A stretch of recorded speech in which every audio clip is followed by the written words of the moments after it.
بودو مهمون داریم میاد، بودو کمکم. چرا کاهو رو درشت خورد کردی؟ با بذار خودم انجام میدم. حساب بودم ریسک خورد کنم. نمیخواد خودم انجام میدم. تو برو میوه رو خوش کن.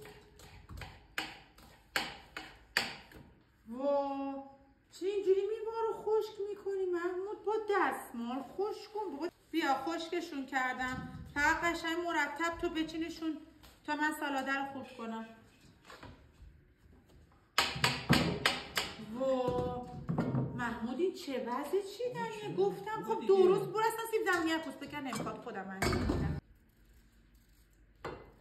وا محمود این چه وضع سیب زمینی پوست کندنیه؟ همه رو کرد. چی از سیب زمینی میمونه؟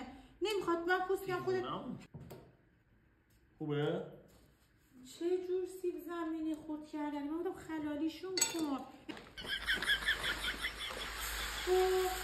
چرا کل دنیا فیز میکنی؟